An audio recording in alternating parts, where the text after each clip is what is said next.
I think 2016 is going to be a year where the developed economies are still looking relatively stable. If you look at the US, consumer spending, corporate investment continues to move in a steady pace. For Europe, we're actually seeing consumer spending increase in terms of growth, and at the same time, the distribution of growth is more even. So it's no longer just driven by Germany or France, but also some of the peripheral European countries such as Spain, Ireland, or Portugal. So the developed markets, I think, is looking quite promising, but the growth rate is not going to be high, but at least we get some consistency. Emerging markets, I think there will be more challenges. China, I think growth will slow down because of the slowdown in the manufacturing sector. Some of that would be offset by the growth in the service sector and consumption, but the headline growth in China will gradually come down from the 7% we saw in 2015 towards perhaps 6 to 6.5% in 2016. For commodity exporters, cheap oil, cheap commodities, that will still be a drag on these countries. So I think if you look at 2016, I think economic growth will be similar to last year, especially from developed markets. However, the risk to emerging market is still on the downside because of a slowdown in China and lower than expected commodity prices. So what's happening in China? You think this is worrying for the market as a whole?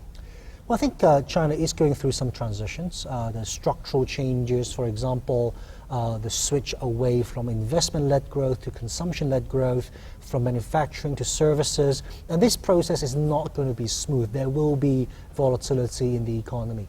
And at the same time, we have seen the Chinese authorities also want to liberalize, for example, the equity markets, the exchange rate markets, and all of these, again, are really testing Beijing's ability to handle some of the increased volatilities in the market. So, I don't think China will go through a hard landing. I still believe that the services and consumption will help to provide some support, but I think growth will slow down. I think another challenge for the Chinese economy is how does the authorities handle the high level of corporate debt, which has been building up since 2009, 2010.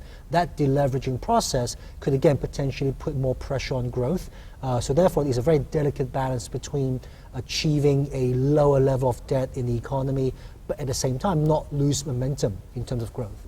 Well, I think it's very important not to draw too strong of a connection between the equity markets in China and the economy in China. It's just like, if you recall 2014 November all the way to mid-2015, the market was going through an extreme boom.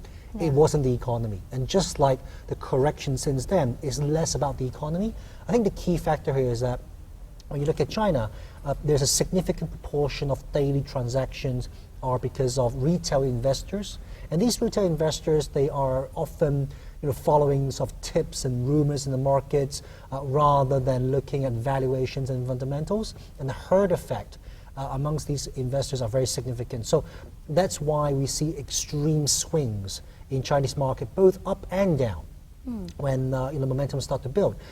So from that perspective, I think the volatility we've seen since the start of 2016 in China in the markets is not necessarily reflecting what's happening in the economy. I think the economy is slowing down, but it's no way near the kind of slowdown that we're seeing in the equity markets in the last few weeks. I think China will impact developed markets in a number of ways. Of course, China has been an important source of demand, especially for some of the European exporters, whether it's machineries or high-end luxurious goods. So slowdown in China will have some degree of an impact on these particular companies or regions. And at the same time, I think the uncertainties from China will hurt risk appetites, as we've seen in the last few weeks. So I think going forward in the next 1, 2, 5, 10 years, China will become much more of an influence to the global economy and the financial markets, and that's why we need to pay attention. But I think the damage to developed markets, especially the US, from what's happening in China, I think at this point in time is still likely to be limited. The biggest impact will probably still be on some of the commodity exporters. This could be countries like Indonesia or Malaysia in Asia, or Australia or Canada, or Latin America, who's been selling a lot of metals and energy and agricultural products to China. I think those are still of the greatest negative exposure to what's happening in China. But at the same time, don't forget, we also see, for example, China's consumers. Increase in their spending power is now actually starting to benefit tourist-related countries, and that includes Japan, Thailand, obviously, South Korea, Singapore. We see a significant surge in tourism numbers in these countries because of Chinese tourists. So, while Chinese slowdown on the industries and manufacturing front is putting a lot of pressure on commodity exporters, at the same time, I think there are positive opportunities. I mean, tourism is a great example where Chinese growth is actually benefiting Thailand, Korea, Japan, Singapore at this very moment.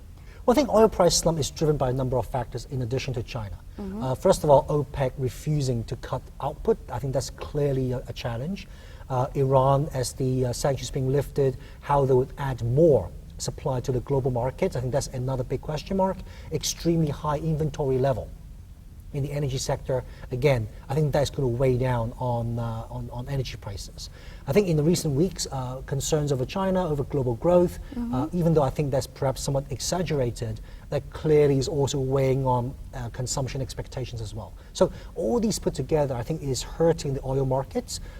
Ultimately, I think the right price for oil is still $50 to $60 if we look at demand and supply dynamics. But in the short term, because of all these supply concerns, we could still see oil hovering around $30, $40 over the short term.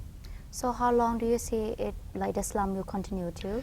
Well, I think the quickest or the soonest we may see oil price rebounding in a meaningful way would be probably towards the end of this year or early 2017, because ultimately the level of inventory is so high, it's going to take a great deal of time for that to be digested. And at the same time, I think a critical component in deciding when oil price will rebound is obviously the strategies of OPEC on their supply concern or consideration, as well as some of the high-cost producers like U.S. shale oil producers. How much will they be able to cut back in productions over the next few months? That will be deciding when oil price will start to rebound in a meaningful way. Well, I think volatility will remain high in 2016 and perhaps 2017. I think global growth will be respectable but not spectacular. What that means is that investors will have to think very hard about how they diversify their risks and exposure. Obviously, perhaps considering their exposure in Thailand or Thai equities or fixed income, and broaden that horizon into international exposure. In particular, I think developed markets are interesting because they tend to be less volatile compared to emerging markets. I think there are some interesting opportunities in developed markets, for example, in European equities or US and European high yields corporate debt. I think these are interesting opportunities that's worth exploring. And also, I think there's a very effective way to diversify an investor's portfolio.